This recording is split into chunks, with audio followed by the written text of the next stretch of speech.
नमस्कार बच्चों। बच्चों, आज हम पढ़ रहे हैं वर्कशीट नंबर 70। विषय हिंदी है, कक्षा 9। तिथि है 21/12/2020 और पुनरावृत्ति चल रही है।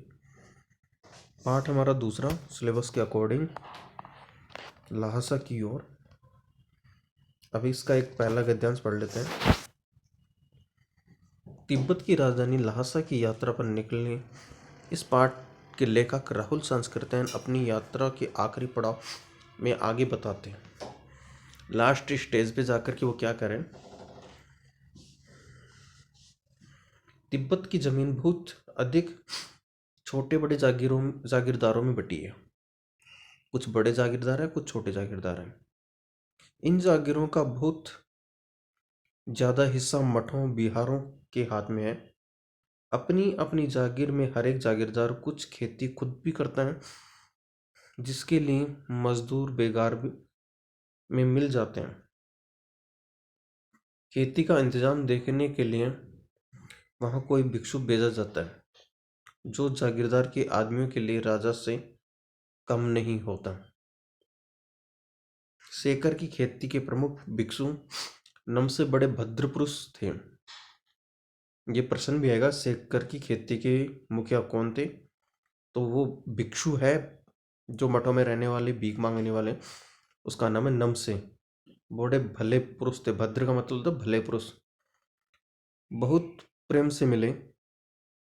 हालांकि उस वक्त मेरा वेश ऐसा नहीं था कि उन्हें कुछ भी ख्याल करना चाहिए था।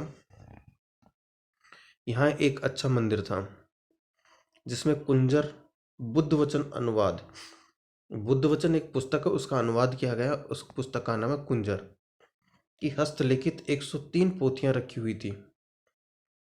मेरा आसन भी वहीं लगा। वह बड़े मोटे कागज पर अच्छे अक्षरों में लिखी हुई थी। एक पोथी 15-15 शेर से कम नहीं होगी। एक शेर का मतलब है 1 किलो 200 ग्राम।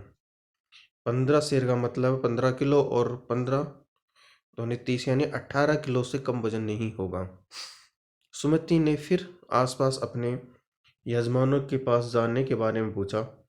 मैं अब पुस्तकों के भीतर था। भीतर का मतलब अंदर नहीं, पुस्तक पढ़ने में व्यस्त थे, इसलिए मैंने उन्हें जाने के लिए कह दिया।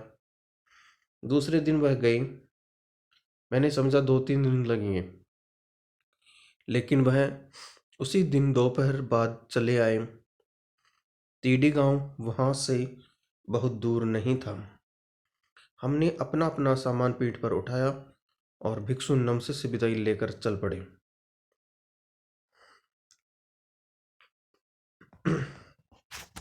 अब देखिए बेटा, हमने गद्यांश पूरा पढ़ लिया। इस गद्यांश की आप बार बार आवृत्ति करते रहिए।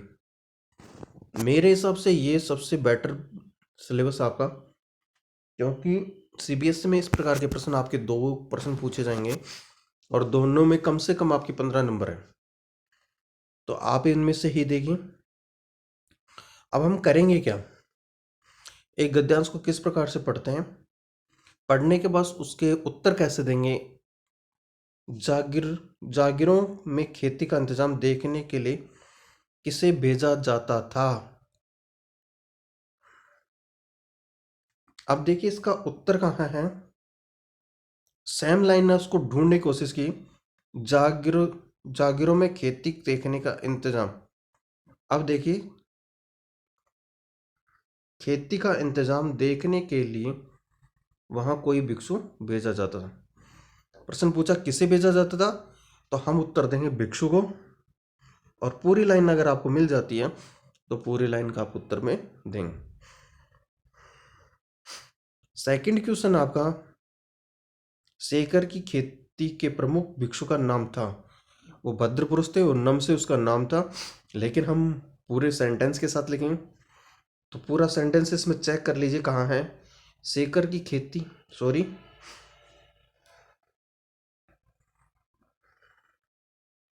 सेकर की खेती के मुखिया भिक्षु नम से भद्र पुरुष थे। तो भद्र चाहे बेशक आप ना लिखें, नम से तक का आपको उत्तर जरूर लिखना है। प्रश्न नंबर 3, कुंजुर किसे कहते हैं?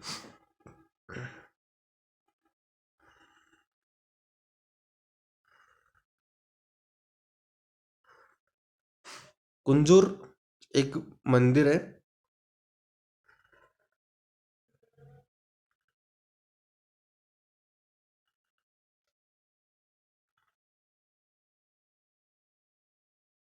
तो आप इसको कहाँ से लिखेंगे? जिसमें कुंजुर बुद्ध वचन की हस्तलिखित 100 थी, यहां तक। ठीक है बच्चों, तीसरे प्रश्न का उत्तर हो चुका है।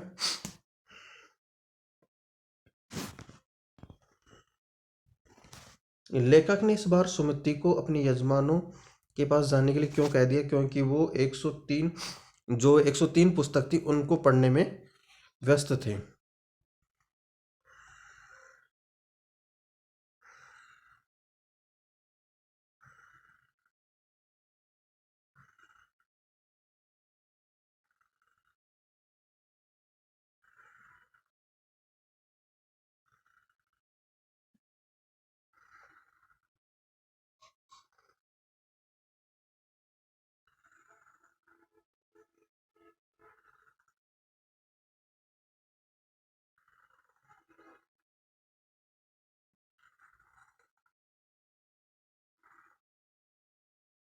ये चौथे प्रश्न का उत्तर। और अब अंतिम प्रश्न में चलते हैं, पांचवें प्रश्न में। हालांकि उस वक्त मेरा वेश ऐसा नहीं था कि मैं उन्हें कुछ ख्याल रखना चाहिए था। उक्त कथन के अनुसार हमारे आचार व्यवहार के तरीके वेशभूषा के आधार पर तय होते हैं। आपकी समझ में उचित है या अनुचित, अपने विचार लिखिए। अंतिम पांचवा प्रश्न, जैसे हम कपड़े पहनते हैं, वो कपड़े हमारे आचार विचार के अनुसार कितने सही हैं और कितने गलत हैं, इनके बारे में आपको अपने विचार लिखने। ये आपके 5 प्रश्न पूरे हुए।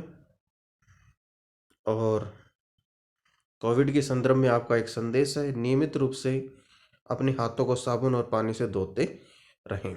सामाजिक दूरी, 2 गज दूरी है जरूरी। ठीक है बच्चों, धन्यवाद।